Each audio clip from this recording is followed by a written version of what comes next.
Louisiana Beer Review Special Edition, Beck Sapphire Revisited. Well, last night we did an examination of this beer, and some of the people had never had it. No one was particularly impressed, although no one, I don't think, hated it. They just thought it was sort of ordinary. This beer was introduced in early 2013 by, of course, Anheuser-Busch InBev. From what I understand, it's a U.S. only produced beer, produced and sold only in the United States. 6% alcohol, excuse me, 161 calories. It gets a poor score on Beer Advocate. The bros say it's poor. Rate Beer is saying 7 out of 100. That's pretty low. But one interesting note is that they're saying it's a 62 out of 100 for the style. So that's something to take into account, much higher in the style. They say on the website, tap into your beer, that it's a Pilsner. We didn't really get the impression of Pilsner. In our estimation, it was more like an American style malt liquor, maybe a premium malt liquor, whatever you want to call it. I did review it 2 years ago, and then I did the can version back in 2013 also.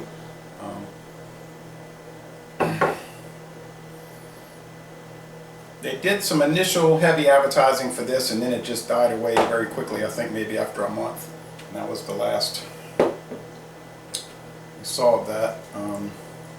You might also see the can version, similar to this, just in a can with the black tab, pull tab. Probably should have taken it out to show you. I was talking on the examination last night how I thought it would pair well with food, maybe. I have some spaghetti and meatballs already prayed up.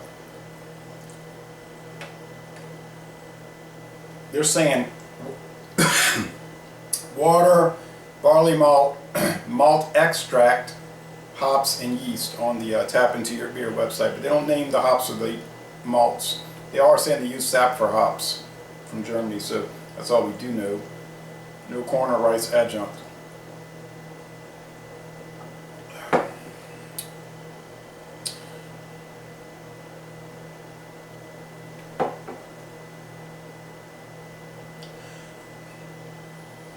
The aroma is very similar to an American malt liquor. You get that sweetness, that strong lager beer aroma.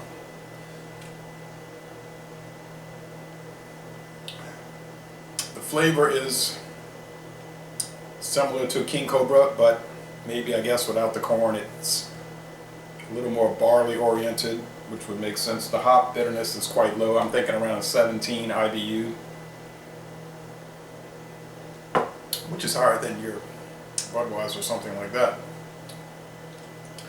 So it is. I never got to try Budweiser malt liquor, which I believe debuted in 1970 or 71. That was an all malt beer.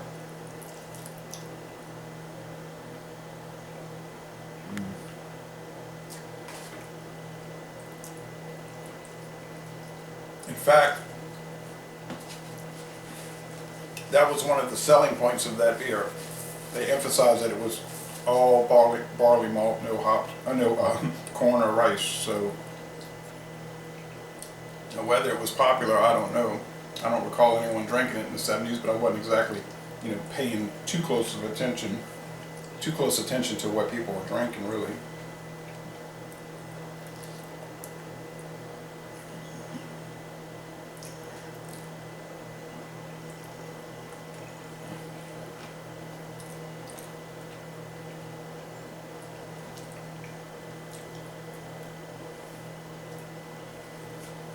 It does pair well with this food. I think it is a pairing beer more so than a standalone beer. I mean, they might be trying to portray it as sort of a gourmet type thing, and in some ways, you know, as a mass-produced beer, it's probably like a gourmet malt liquor, meaning extra strong beer. They spent a lot of money developing this black bottle, which under intense light you'll notice is extremely dark brown, but under normal conditions it is black.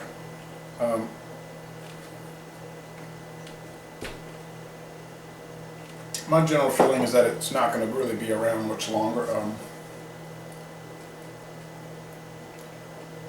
So, no great tragedy, no great loss, but for above premium, all malt liquor, it does fit the bill. It probably really, if you sat down and examined it, I think it probably is a little better than your King Cobra or your Hurricane High Gravity 6% or your Natty Daddy 6%.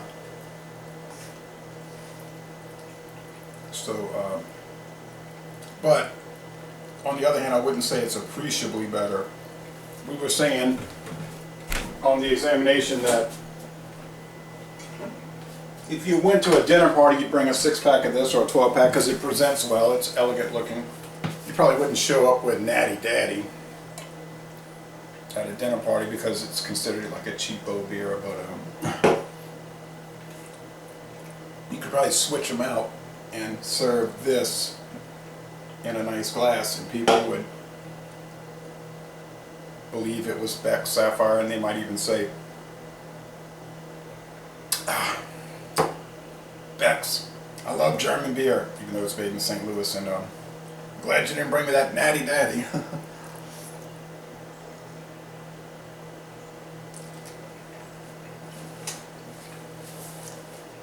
But it's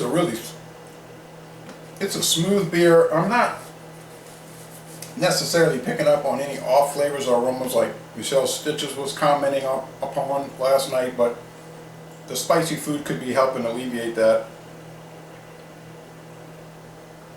The body's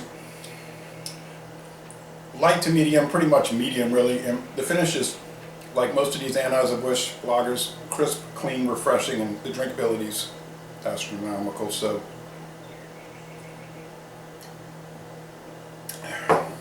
truthfully, and it has a nice little hop bitterness at the end that if you think about it, you'll pick up on. If you're not thinking,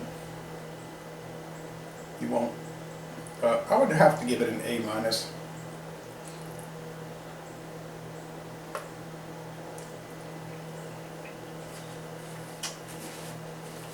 To wrap this up, as a point of reference, I did the new Glarus, and that video is going to be posted eventually. I've got a little backlog, but I did the new Glarus Spotted Cow, and I would say they're about even. So, pretty much a tie between Spotted Cow and this one. And this one might actually have a little more richness, a little more character to it, although I gave that one an A- as well. Yeah, so Laissez-les Bon Temps Relais, an excellent, to an extent, beer, and I'm going to end this review by saying y'all come on down to Louisiana!